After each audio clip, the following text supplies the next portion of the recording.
헌정사상 최초로 대통령 탄핵을 불러온 박근혜 전 대통령에 대한 국정농단 재판이 오늘 마침표를 찍었습니다.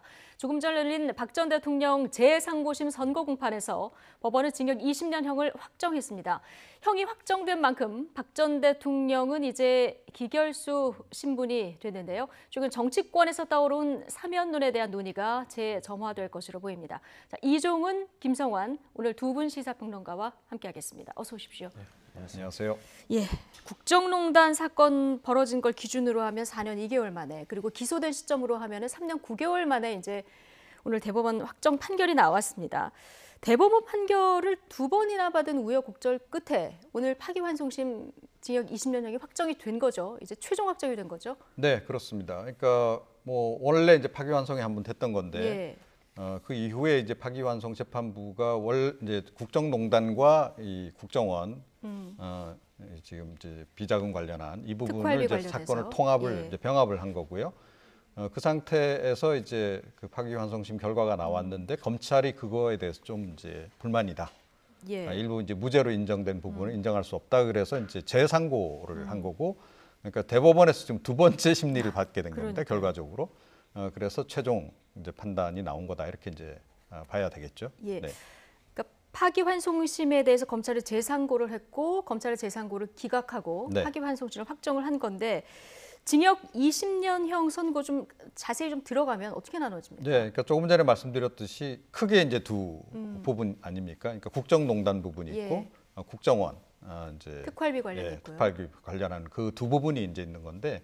예, 국정농단 부분은 뭐 아시다시피 이제 미르 재단이라든가 뭐 K스포츠 재단이라든가 또 이 정유라 말 관련해서 이제 뇌물 받은 그 부분인데 그 부분은 15년 일단 이제 선고가 나온 거고요. 그 이외에 이제 벌금 180억 원에 추징금 2억 원 더해졌고 또 이제 국정원장들로부터 이제 특활비 받은 그 부분은 이제 징역 5년 그리고 추징금 33억 원 이렇게 이제 최종적으로 결론이 난 거죠. 네. 예.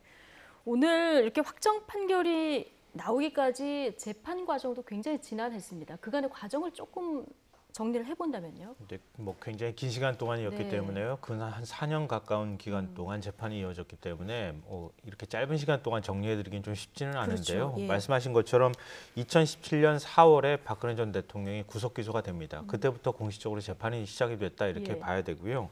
1심 재판이 진행되는 도중에 박 전 대통령의 구속기한이 만료가 되죠. 만료가 된 다음에 만료되기 전에 이제 다시 검찰이 국정원 특활비 사건으로 재기소를 하게 됩니다. 그래서 구속기간이 연장이 되는 것에 대해서 반발하면서 박 전 대통령이 그 다음부터 재판에 아예 출석을 안 하면서 지금 피고가 없는 재판이 계속 진행이 되었던 거죠. 그리고 말씀하셨던 것처럼 국정원 특활비 사건하고 뇌물 사건이 분리가 돼서 그동안에 1, 2심을 거쳤고 그리고 대법원까지 갔다가 다시 파기환송심에 가는 이런 이제 상황들이 반복이 됐는데요. 그러니까 최종적으로는 사실은 대법원을 거쳐서 파기환송심까지 갈 때까지는 징역 30년이었습니다.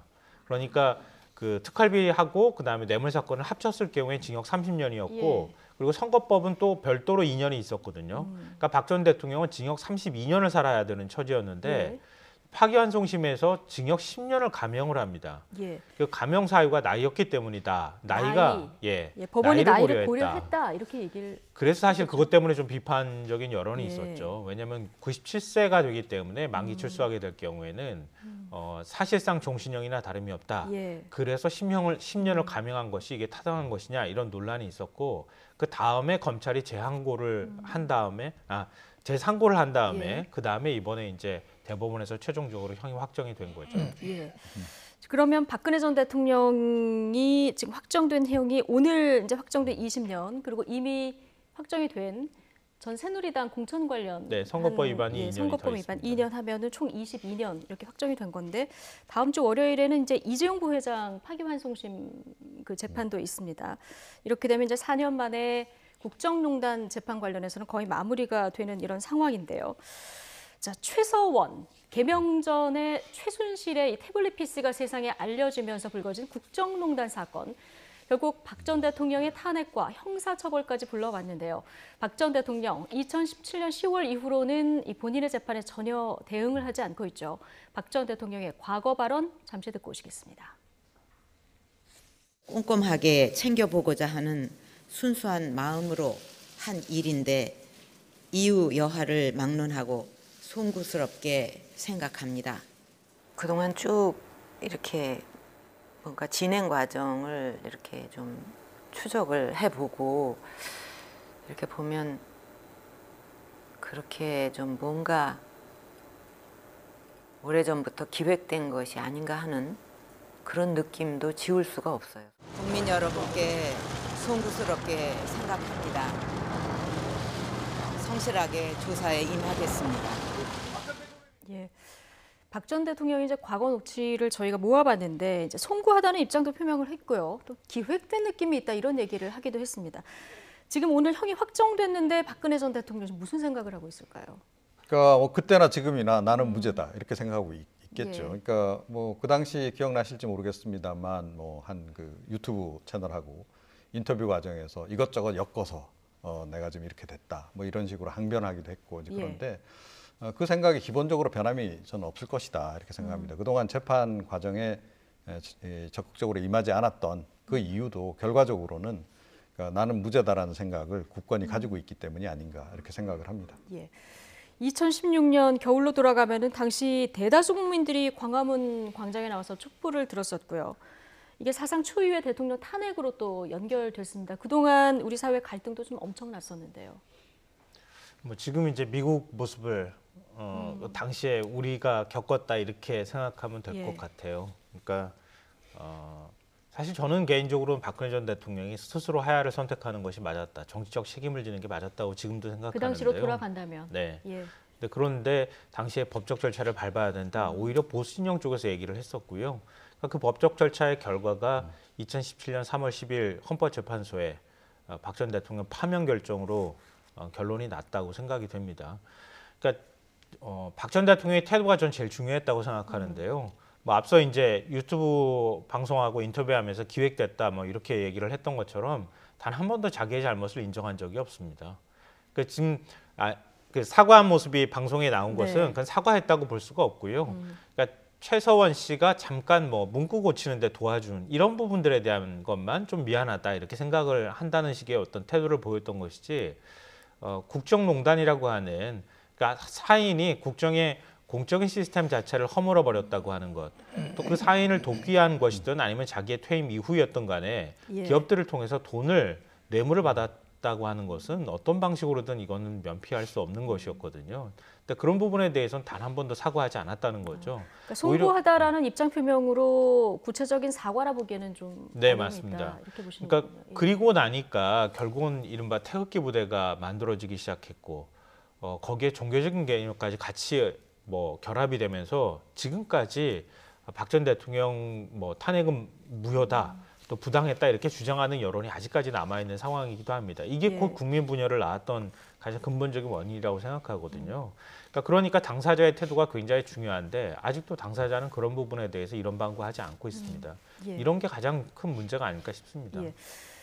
이제 박 전 대통령이 형이 확정이 된 거니까요. 올 초 정치권에서 이제 사면 논쟁이 불거졌는데 이제 기결수가 됐으니까 사면 대상은 되는 거죠. 예, 그렇습니다. 그러니까 이제 뭐 이 부분은 문재인 대통령도 과거에 이제 기자회견 과정에서 이제 언급한 바도 있죠. 그러니까 본인도 굉장히 좀 그러니까 심리적으로 그러니까 부담이 많이 된다라는 얘기도 그때 하셨고, 그리고 어찌 됐건 이거는 이제 절차가 마무리가 되지 않았기 때문에 지금 뭐 그 단계에서 뭐 결정을 내리기 어렵다라고 이미 이제 그 이야기를 했던 바가 있습니다. 2019년으로 제가 기억하는데 그런 것도 있고 또 이제 최근에 이제 이낙연 대표가 이제 사면론 제기하고 난 다음에 청와대에 이제 반로해서 여러 보도 나온 것을 보더라도 그렇고 아직은 조금 이제 이르다라는 이제 그런 얘기가 이제 나왔던 건데요. 이제 뭐 문재인 대통령이 이야기했던 어떻게 보면 법적 전제 조건이라고 하는 것이 좀 해결이 된 그런 이제 상황이라고 봐야 됩니다. 그러면 이제부터는 그야말로 정치적 결단만 남은 그런 그 상황이 아닌가 이렇게 생각을 합니다. 예. 그동안 박 전 대통령 사면에 대해서 이제 구체적인 언급을 피했던 청와대 입장에도 관심이 쏠리고 있는데요. 어제 최재성 청와대 정무수석이 한 인터뷰에서 이런 얘기를 했습니다. 듣고 오시겠습니다. 사면은 대통령님의 고유 권한이라고 말씀하셨는데요. 맞습니다. 그런데 그 고유 권한은 국민으로부터 위임받은 권력이고 그걸 책임지는 행정 수반이기 때문에 국민이라는 두 글자를 빼고 생각하기는 어렵거든요. 이제 그런 측면에서 국민이라는 이 말씀이 이제 나오는 거고요. 하나의 이제 그러한 고려를 국민의 입장에서 국민의 눈높이에서 해야 되지 않느냐. 예. 사면과 관련해서 국민 눈높이에서 결정해야 된다. 이런 얘기를 했습니다. 물론 사면이 얘기가 나온 대로 대통령의 고유 권한입니다만은 이게 국민 여론이라든가 아니면 앞서 말씀하신 뭐 사과 이런 부분이 전제돼야 된다. 이렇게 읽으면 되는 걸까요? 아니면 다른 함의가 또 있는 걸까요? 참 애매모호하고 추상적인 표현이기도 한데요. 국민 여론을 어떻게 판단할 것인가. 이것도 또한 뭐 대통령의 판단의 몫으로 남아 있는 거 아닌가 그런 생각이 드는데요. 그러니까 그렇기 때문에 뭐 여론조사를 통해서 국민들이 사면에 좀 더 공감하는 여론이 많아져야 사면할 수 있는 것인가 그런 차원의 문제는 또 아닌 것 같아요. 그러니까 대통령이 정치적으로 판단해야 할 그런 이제 문제이기도 하기 때문에 그런 것이거든요. 그러니까 제가 볼 때는 어차피 이제 문재인 대통령이 사실상 집권 마지막 1년을 지금 보내야 되는 상황이기도 하고요. 올 상반기 지나고 나면 대권 주자들이 본격적으로 움직이기 시작할 것이고 당내 대권 레이스가 펼쳐질 겁니다. 이건 뭐 여야 모두 공이 똑같은데요. 그러면 차기 대권 주자들이 어떠한 얘기를 하느냐. 그 대권 주자들의 발언을 통해서 국민들이 여론을 가늠하거나 그 지지도를 통해서 확인할 수 있는 방법들이 저는 있을 거라고 봅니다. 그럴 때 대통령이 대권 주자들의 의견을 좀 듣거나 수렴하는 형태를 통해서 사면론에 대한 가부 결정을 하는 이런 모양새가 만들어질 가능성이 있다고 생각합니다. 예. 앞서 말씀하신 대로 대통령 이 사면 이야기는 형이 확정되지 않은 상태에서 하는 것은 적절하지 않다. 이 정도 이제 입장을 밝혔었는데요. 곧 아마 신년 기자회견이 있을 예정이고요. 이렇게 되면 기자들 질문이 있을 텐데요. 네. 조금 더 구체적인 답변이 나올까요? 아주 구체적인 얘기를 할 단계는 아니죠, 아직까지. 단계는 아니다. 예, 그런데 아마 제가 보기엔 이 최재성 수석의 얘기로 봐서는 기본적으로 사면을 하겠다라는 의지인 것 같아요. 그러면 이제 그와 관련해서 약간 원칙론적인 수준에서의 얘기, 그러니까 형 확정이 됐기 때문에 뭐 고려를 해보겠다 이런 정도의 얘기가 나올 가능성이 현재로서는 좀 높지 않을까. 그런데 전체적으로 그 최 수석의 얘기로 지금 느끼기에는 일단은 가닥은 그쪽으로 잡아가는 게 아닌가 이런 생각이 드네요. 왜냐하면 할 생각이 없으면 굳이 이렇게까지 뭐 이야기를 안 하겠죠. 네. 아, 선을 그었을 것이다. 할 예, 생각이 그렇습니다. 없다면. 예. 결국 뭐 여론 추이도 좀 볼 텐데요. 이 국민 눈높이를 가름할 수 있는 최근 여론조사 2개를 함께 좀 보겠습니다.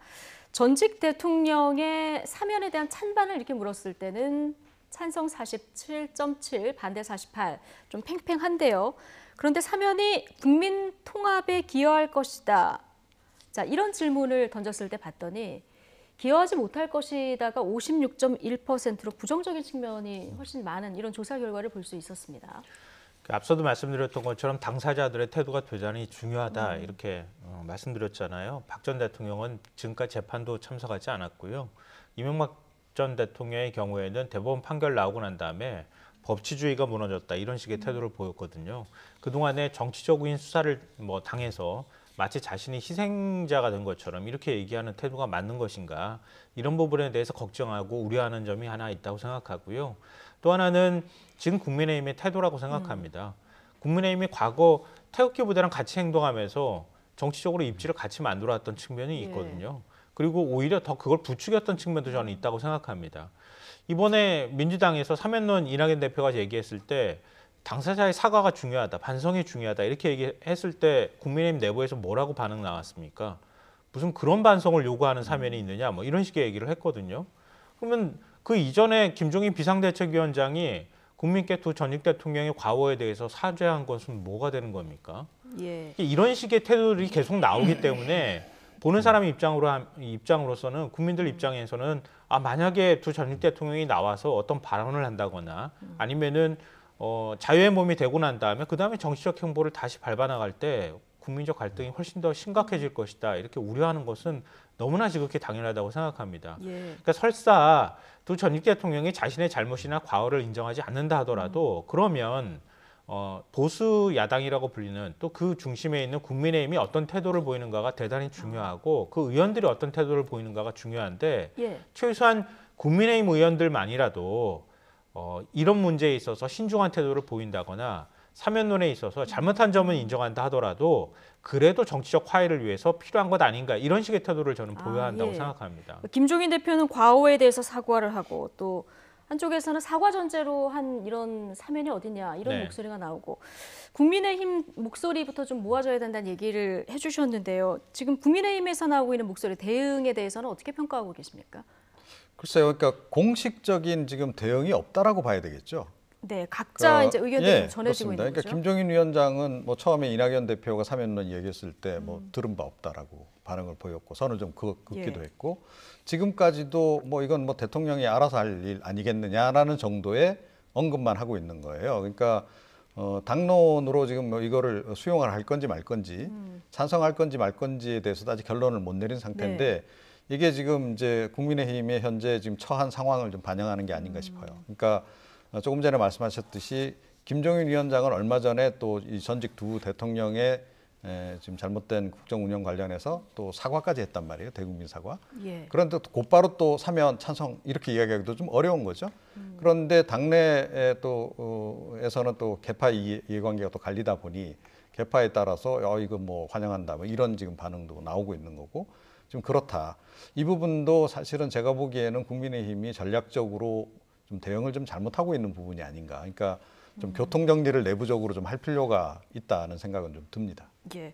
국민의힘 내부에서 좀 교통 정리를 먼저 네. 하는 게 좋겠다는 두 분 다 공통된 의견이신데 여권으로 좀 가보면 사면론이 불거진 이후에 울고 웃는 두 분 이야기를 좀 해보겠습니다.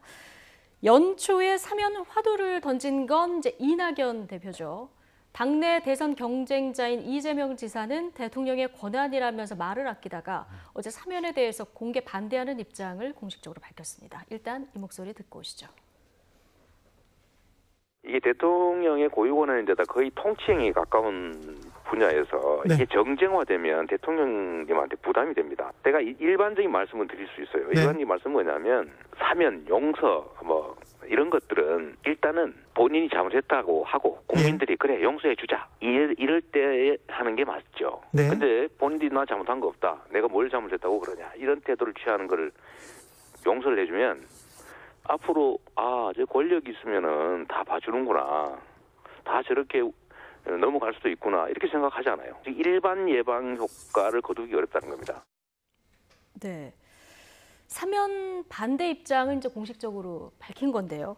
최근에 사면 관련 여론조사를 좀 다시 보면 민주당 지지층에서만 보면은 사면 반대 의견이 81% 정도 되거든요. 자, 이재명 지사가 이렇게 공개적으로 입장을 명확하게 명시적으로 낸 데는 이런 영향도 좀 있었을까요?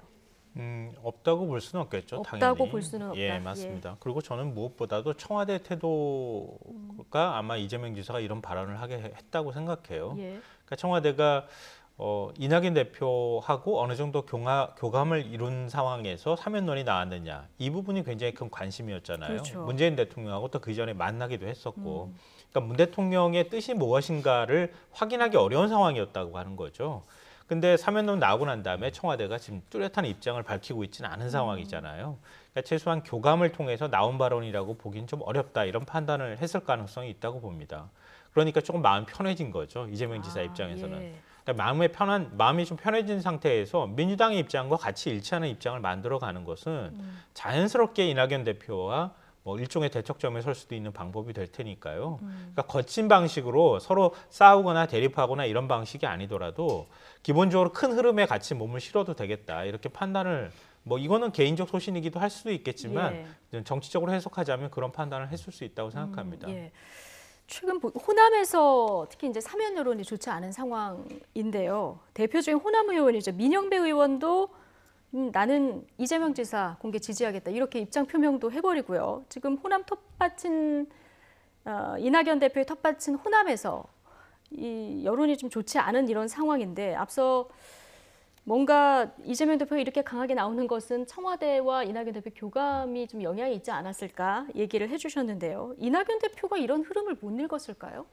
그러니까 다 읽고 있죠. 읽고 근데 있다. 이낙연 대표는 지금 예. 이제 다른 노림수가 또 있는 거죠. 다른 그러니까 노림수. 예, 그걸 여쭤보려고 이낙연 했습니다. 대표와 이재명 지사가 어찌 됐건 지금 뭐 서로 그 여당 내에서 예. 대선 주자로서 이제 양강 구도를 형성하고 있는 상황 아닙니까?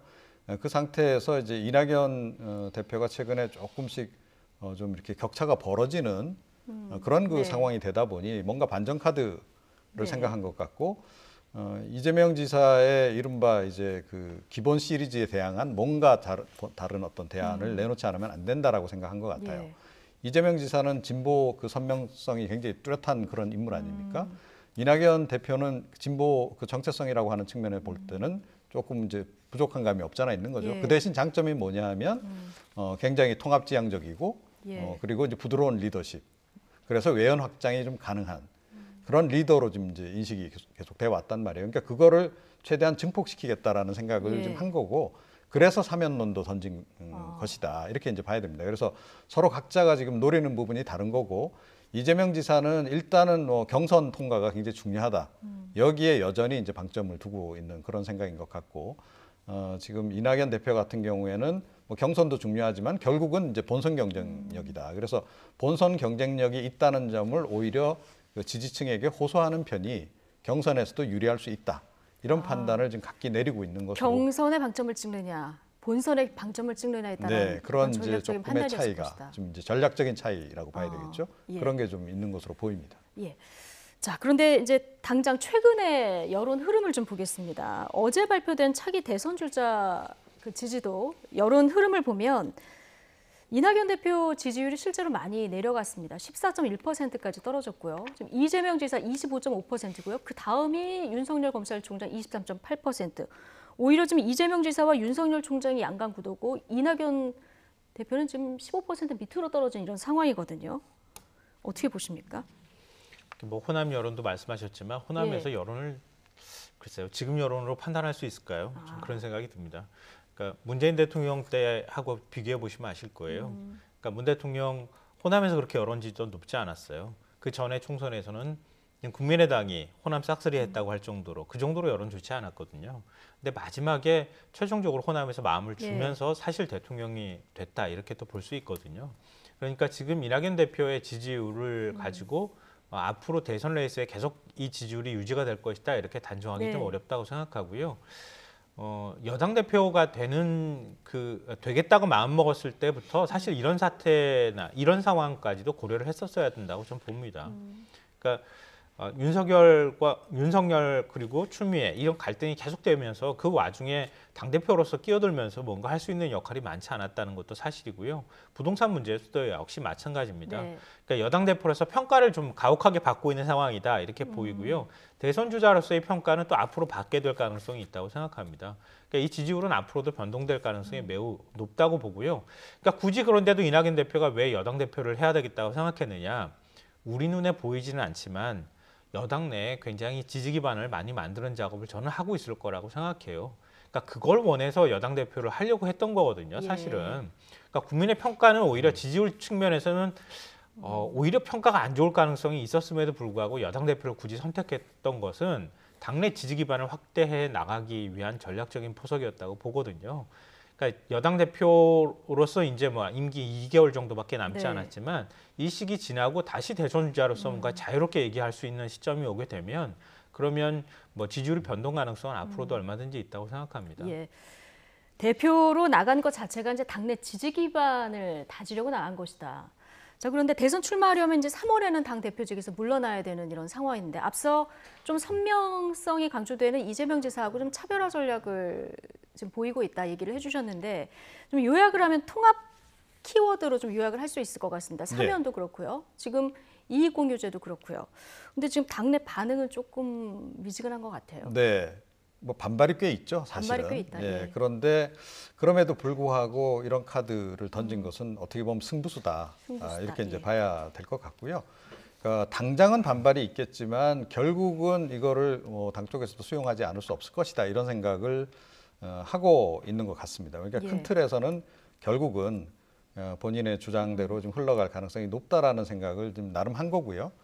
그러니까 뭐 원래 이제 정치를 오래 하신 분이기 때문에 나름의 이제 판단이 이제 있는 거죠. 네. 그러니까 사면 같은 경우도 문재인 대통령이 결국 나중에 이거를 단행을 하게 된다라고 그러면 지금 뭐 당내에서 반발하고 있는 친문계 핵심 당원들도 태도가 바뀌지 않겠습니까? 예, 역시 이제 문재인 대통령의 결단을 칭송하는 방향으로 오히려 바뀔 가능성이 높은 거죠. 그러면 그 세력을 오히려 그때 다시 또 자신이 이제 업을 수도 있는 이제 그런 그 상황이 되는 거고요. 이익공유제도 제가 보기에는 이 통합 시리즈의 하나로 지금 이제 나온 것 같고 앞으로도 아마 계속 이런 식으로 이제 제안을 할 것 같습니다. 예. 그런데 이익공유제 같은 경우에는 제가 보기에는 조금 연구가 덜 된 상태에서 일단 이슈부터 좀 던져놓고 본 네. 그런 측면이 없잖아 있다. 그래서 일단 던진 다음에 논의하자 이런 거 아니었어요? 예, 이제 그런 네. 거죠. 그런데 사실은 그렇다 하더라도 그러니까 적어도 이낙연 대표 정도의 비중이 있는 정치인이라고 할 때는 던지더라도 어느 정도는 실현 가능성이라든가 네. 이런 거를 사전에 점검하고 던졌어야 하는 게 아닐까 이런 생각을 좀 하게 되는 거죠. 예, 두 분 다 어쨌든 지금의 여론 흐름이 뭐 대선 경쟁에서 크게 중요한 건 아니고 이제 이 부분을 이낙연 대표도 알고 있었을 것이다. 이렇게 보는 거는 이제 공통적인 분석이신 것 같은데요. 근데 이 말씀을 좀 드리고 싶은데요. 이낙연 대표가 조금 더 설명성 있게 나갔으면 좋겠어요. 저는 이익공유제를 이슈를 던지면 그 이슈를 어떻게 끌고 나갈 것인지에 대해서도 좀 설명성 있게 모습을 보여줬으면 좋겠다고 생각되는 아님 말고 거죠. 이렇게 말고 네. 조금 더 그러니까 예를 들면은 구체적으로. 그런 거죠. 예. 그러니까 지금 자영업자들이 코로나19 상황에서 우리가 큰 피해를 봤다. 손실보상을 얘기하잖아요. 손실보상에 문제가 있습니다. 그리고 정부에서 그동안에 재난지원금으로 지원한 게 있고 손실보상을 해줄 필요가 있다는 게 여야에서 대체적인 공감대가 만들어지고 있어요. 네. 그럼 손실보상은 뭘로 할 겁니까? 국가 재정으로 할 수밖에 없잖아요. 그러면은 재정 건전성 문제가 나올 수밖에 없고 그럼 딜레마에 빠지게 되는 거예요. 야당 입장에서도 아니 지원은 해줘야 되는데 국가 재정은 더 들어가야 되는 거 이거 동의할 수 있습니까? 이게 쉽지 않은 문제란 말이에요. 그럼 어떻게 그 논의를 끌고 갈 것인가? 그럼 과감한 지원에 대해서 동의한다고 하면 야당의 동의를 끌어내고요. 과감하게 지원할 필요가 있다. 여기까지 여야가 동의가 된다면 그럼 그 재정을 그러면 앞으로 어떻게 메울 것이냐 이런 부분에 대한 논의를 해나가야 되는데 네. 그냥 자발적으로 기업들한테 돈을 걷어서 하면 참 좋겠습니다. 이거 공감하기 좀 쉽지 않잖아요. 네. 그러면 지금 정의당에서 얘기하는 것처럼 뭐 특별 재난 연대세나 이런 것들까지 그 개념까지 가지는 않는다 하더라도 그럼 우리 다 모두 고통 분담합시다. 예. 그러니까 어려운 사람들은 지원을 받은 수혜자로서 많이는 아니지만 조금이라도 책임을 나중에 나눠 가집시다. 네. 대신에 이익을 좀 본 사람들은 조금 더 많이 책임지십시다. 뭐 이런 식으로 국민들한테 이렇게 공감대를 만들어가는 이런 여론들을 형성해가는 게 필요한데 그냥 좀 뭐라 그럴까요? 이렇게 좀 기름같이 이렇게 떠 있는 여론처럼 네. 자꾸 만들어서 그냥 착하고 좋은 것처럼 이렇게 그림을 만들어가면 국민들이 쉽게 동의하지 네. 않거든요. 근데 그런 부분에 대해서 좀 아쉽습니다. 저는. 지금 이 이슈에 대해서 국민의힘에서는 이게 반헌법적 발상이다 이런 반응이 나오고 정의당에서는 또 이걸 강제하자 이렇게 상반된 반응이 나오고 있는 상황이라 어쨌든 화두를 던졌으니까 조금 더 구체적인 방안들을 내놨으면 근데 좋겠다. 국민의힘에서는 그렇게 얘기하기 어려워요. 왜냐하면 2010년 이명박 정부 시절에 동반성장이 만들어서 그때 초과이익 공유제 얘기했잖아요. 자신들이 집권 여당일 때 얘기했었는데 그러면 그때는 반헌법적이지 않고 반사회적이지 않았습니까? 네. 자, 어려운 시기에 어떻게 우리가 좀 함께 잘 갈 수 있을지 이 부분 지혜를 좀 앞으로 모아봐야 될 것 같고요. 자, 오늘 리얼미터 YTN 여론조사 대통령 국정수행 평가와 정당 지지율 함께 좀 보시겠습니다. 대통령 국정수행 평가, 자, 부정평가 줄고 긍정평가가 올라갔습니다. 그리고 정당 지지율도 함께 같이 주실까요? 네, 국민의힘 31.9%, 1.6%포인트 떨어졌고요. 더불어민주당은 1.4%포인트 올라서 30.7%. 자, 이렇게 보이고 있는 상황입니다. 일단 하락폭 마감하고 좀 상승 반전이 됐는데 어떤 부분이 영향이 있었다고 보십니까? 그러니까 뭐 그동안 워낙 이제 악재가 이제 동시다발적으로 좀 이제 예. 불거졌던 이제 그런 측면이 있는 거죠. 그런데 지금 뭐 이번에 이 반등을 뭐 본격적인 반등이다 이렇게 보기는 좀 어렵지 않으나 예. 오차 범위 내에서 지금 이제 오락가락하고 있는 여전히 그런 단계.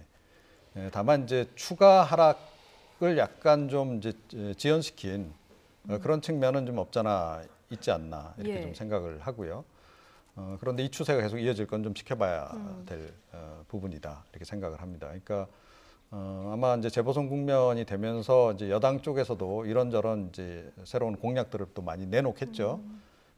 그 중에서 이제 민생 관련한 이제 공약이 특히 또 많이 나올 것 같고, 그러면 조금 더 여론이 뭐 호전될 그런 이제 그 상황이 전개될 수도 있다고 봅니다. 그런데 지금 사실은 중요한 건 대통령 지지율보다는 오히려 지금 현재 국면에서는 정당 지지율 추이라고 저는 봐요. 그런데 정당 지지율 추이를 보게 되면 국민의힘이 뭐 계속 조금씩이지만 좀 상승하고 있는, 그런데 국민의힘이 뭐 그렇다고 딱히 뭘 좀 잘하고 있는 그런 상황은 아닌데도 왜 이런 현상이 생길까를 생각해 보면 역시 좀 반사적 이익을 좀 많이 거두고 있는 그런 국면이다라고 하는 거. 그래서 그 대통령 입장이나 여당의 입장에서 여전히 좀 고전하고 있는 상황인 것으로 일단 인식을 해야 할 것이다 이렇게 생각합니다. 예. 여론은 말씀하신 대로 이제 뭐 추세니까요. 앞으로 대통령 신년 기자회견도 있고요. 또 부동산 정책들도 또 어떻게 정책을 펴내냐에 따라서 또 흐름이 바뀔 수도 있으니까 좀 지켜보도록 하고요. 지금 재보선 앞두고 있기 때문에 서울의 민심이 어떻게 흘러가느냐 이 부분 굉장히 관심인데요. 서울만 좀 보면 국민의힘이 전주보다 2%포인트 상승해서 34.7%고요. 민주당은 4.4%포인트가 하락해서 24.6%. 양당 격차가 한 10%포인트 정도 나거든요. 어떻게 보십니까? 그러니까 그동안에 선거 때 보면 아무래도 민주당한테 좀 선거 판세는 항상 유리했잖아요. 수도권은. 뭐 의석수로 봐도 국회의원 의석수는 항상 민주당이 더 많았었는데요. 예. 그 뭐 폭은 진폭은 있기는 했지만, 그런데 지금 민심이 이 정도까지 나온다는 얘기는 어떤 영향이 가장 크다고 보십니까? 아무래도 부동산 영향이 부동산. 제일 큰 측면이 있을 것 예. 같아요. 그러니까 실제로 부동산이 지금 부동산 효과라는 게 뭐 정책 하나를 가지고 금방 반짝 효과가 나타나지 않는 측면도 있고, 또 그동안에 집값이 많이 올라갔다고 하는 부정적인 어떤 이미지가 만들어진 것도 사실이고 실제로 또 많이 올라간 측면도 있고요. 근데 집값이 많이 올라가면 우리 뭐 흔히들 생각하지만 집값이 올라가면 집 가진 사람은 기분이 좋아야 되는데 세금이 또 올랐다고 해서 기분이 별로 안 좋고, 집 없는 사람은 집값이 올라가지고 기분이 안 좋고 또 어렵다고 생각하고, 이게 양쪽 어느 쪽으로도 다 만족시키지 못하는 이런 모습들이 나타나고 있는 거거든요. 그러니까 그걸 잘 정리해 보기보다는 그러니까 일목요연하게 좀 큰 지향점을 만들어서 그게 모두를 위한 길이다라고 국민을 설득하는 작업을 했었어야 되는데 좀 좌충우돌하는 모습들을 보였던 거, 그게 메시지에 여러 가지 혼선을 만들고 국민들이 이해하는 방식을 좀 복잡하게 만들었다. 그런 면에서 좀 안 좋은 평가가 부동산 면에서 많이 나오지 않나 그렇군요. 싶습니다. 지금 서울 민심 부동산 영향이 가장 크다 분석을 해주셨는데 실제로 양당 모두 부동산 관련해서 지금 정책들을 좀 하나둘 내놓고 있는 상황이라서요. 이건 정리해서 저희가 내일쯤 다시 한번 좀 전해드리도록 하고요. 이런 여론 흐름 속에서 지금 서울시장 재보궐선거 야권의 최대 화두는 이제 단일화가 아닐까 싶은데요. 계속해서 안철수 대표에게 러브콜을 보내던 국민의힘 기류가 살짝 달라졌다 이런 평가가 나오고 있습니다. 자, 국민의힘 목소리 그리고 국민의당 입장까지 같이 듣고 오시겠습니다. 쉽게 물러서서 유불린을 따지는 사람에게 이 중대한 선거를 맡길 수 없습니다. 중요한 정치 변곡점마다 결국 이 정권에 도움을 준 사람에게 이 도움을 준 사람이 어떻게 야권을 대표할 수 있겠습니까? 안철수 대표는 흡사 자기가 그 중도 지지표를 독점하고 있는 양 얘기를 하는데 천만에 만만의 말씀이 옳시다. 그 중도층의 대이동의 1차적인 귀착지는 국민의힘이에요. 안철수 대표도 눈이 있으면 좀 보시라 이거지. 왜 중도층은 자기가 독점하고 있는 듯이 그렇게 얘기하냐 이거야. 여기서 밖으로 싸움하는 모습을 보여준다거나 근거 없는 비방을 일삼는다거나 이러면 저는 지금 문재인 정권에 실망해서 등을 돌렸던 그 야권 지지층들도 결코 다시 야당을 지지하려고 하다가도 저는 그분들이 다시 등을 돌릴까 봐 사실 그것이 굉장히 걱정됩니다. 예. 처음에 안철수 대표 지지율이 좀 높다 보니까 국민의힘 내부에서 뭐 연대를 넘어서 합당 얘기까지 나오다가 김종인 비대위원장이 이제 콩가루 집안 얘기까지 하면서 그렇게 비판을 했습니다. 이 이후에 지금 들어보셨지만 국민의힘 내부 기류가 살짝 좀 달라진 것 같아요. 원래 그렇게 했었어야 되는 거죠. 원래 이렇게 하는 게 제1야당이잖아요. 예. 제1야당이 후보도 못 만들어가지고 당 밖에 있는 사람한테 그 사람 어떻게 하면 당으로 끌어들일 건가 이것만 고민하는 게 이게 무슨 선거입니까? 이게 무슨 책임 정당의 모습입니까? 그러니까 애초부터 그렇게 하지 말았어야 되는 거예요. 예. 그러니까 안철수 대표는 제가 볼 때는 앞으로도 그렇지만 보수 후보라고 말 안 하면서 보수 후보처럼 행동할 거예요. 그렇게 해야 보수층의 표를 가지고 나가면서 독자 생존을 할 수 있는 기반을 만들 수 있지 않겠습니까? 어느 순간에 가서 단일화를 한다 하더라도.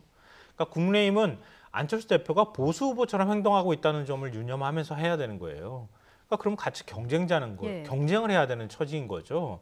그러면 경쟁하는 입장에서 사생 결단식으로 나가줘야 그래야 지지층에서도 국민의힘 후보를 지지해야 되겠다는 마음을 먹을 텐데 그게 아니라 우리 당은 역시 후보 될 만한 사람이 없습니다. 저쪽에 괜찮은 사람이 있으니까 저 사람 우리 방으로 어떻게 끌어들이겠습니다. 이렇게 해가지고 어떻게 선거를 치릅니까? 예. 이게 원래 맞았고 김종인 위원장의 생각도 저는 그거였을 거라고 생각하거든요. 근데 당내 의견들이 너무 조급하면서 이것저것 충돌하면서 얘기가 나오니까 그러니까 그런 혼선들이 좀 정리되는 과정이라고 지금이 생각합니다. 정리되는 것이다. 네. 지금 여야 모두한테 안철수 대표는 좀 견제를 받다 보니까 오늘 작심 발언을 했더라고요. 비판이 향해야 할 곳은 내가 아니라 문재인 정권이다. 관역 설정을 좀 제대로 하라 이런 얘기인데 피를 뽑고 눈물을 짜서라도 단일화를 성사시키겠다 이런 얘기까지 했는데 최종 어떤 방법으로 단일화를 한다 이렇게 생각하고 있을까요? 글쎄요. 그러니까 처음에는 뭐 여러 가지 시나리오가 나왔는데 지금 하나씩 이제 시나리오가 좀 닫혀가는 그런 과정인 것 같아요. 그래서 안철수 대표 측에서는 뭐 기본적으로 원샷 경선을 이제 1순위로 고려를 했던 것 같고 네. 그런데 원샷 경선은 일단 이제 물 건너가는 분위기 아닙니까? 김종인 위원장이 그건 안 된다라고 지금 선을 확실하게 그었고 어찌됐건 당내 경선은 이제 끝까지 치르겠다 이제 이런 의지예요. 다만 안 대표가 입당해서 경선을 치르는 부분은 좀 여지를 남겨놨죠. 그래서 이제 경선 룰에서도 본경선 때는 여론조사 100% 네. 어떻게 보면 안철수 대표가 가장 선호한 할 수 있는 그런 방식을 일단 차용을 한 겁니다. 자, 그래서 문을 열어놨는데 지금 개문발차한 그런 상태인 거고. 근데 공당의 대표가 또 입당하는 것도 그렇죠. 여기서 이제 안 대표가 이제 결단을 내려야 되는 거죠. 입당을 할 건지 아니면 입당하지 않고 계속 독자 노선으로 가다가 국민의힘 경선 끝나고 난 다음에 그 후보자하고 다시 한번 단일화 논의를 최종적으로는 진행할 것인지. 단일화가 될 거라고 보십니까? 그것도 사실은 지금 불투명하다라고 봐요. 왜냐하면 지금 국민의힘 입장이 왜 바뀌었냐면 꼼꼼히 따져보니 안철수 바람이 과거만 못하더라. 이게 결론이거든요. 그러니까 2011년 같은 경우에는 안철수 대표의 지지율이 그 당시에 뭐 40% 오락가락 이렇게 나오고 뭐 이랬어요. 그런데 지금은 그 정도는 아니거든요. 지금 뭐 20% 후반대 뭐 이런 정도고 지금 조금 전에도 우리가 그 여론조사 결과를 봤습니다만 국민의힘 지금 서울시 지역에서의 지지율은 30%가 넘게 나온단 말이에요. 자, 그러면 그냥 끝까지 가더라도 우리에게도 승산이 있다라고 국민의힘 쪽은 생각할 수밖에 없는 거죠. 그런 부분이 지금 이제 현재의 그 상황을 낳았다 이렇게 생각을 합니다. 단일화 과정 끝까지 지켜봐야 되는 이런 상황이 된 것 같고요. 마지막으로 여권 질문 짧게 하나만 드리면 지금 여권에서는 박영선 장관이 곧 이제 뭐 출마 선언할 거다 이런 얘기가 나오고 있는 상황이고요.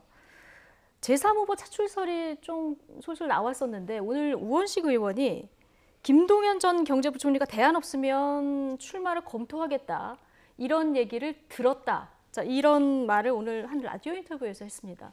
현실 가능성 얼마나 된다고 보십니까? 글쎄요, 저는 뭐 그렇게 높아 보이지는 않는데요. 높아 보이지는 않는다. 그러니까 집권 여당이기도 하고요. 집권 여당은 사실 후보 만드는 게 어디서 반짝 후보 데리고 와서 그 사람 내보낸다고 해서 되는 문제는 아니에요. 그러니까 그만큼 사실 당내 기반도 되게 굉장히 야권에 비해서 튼튼한 편이기도 하고요. 그리고 뭐 여러 가지 조건 면에서 야당보다 유리한 것도 사실이거든요. 그러니까 그런 측면에서 지금 단순히 조금 좀 밀린다고 해가지고 제3의 인물을 그냥 영입해서 우리 후보로 만들겠다 이런 논의가 당내에 얼마나 공감대가 만들어질지는 잘 모르겠습니다.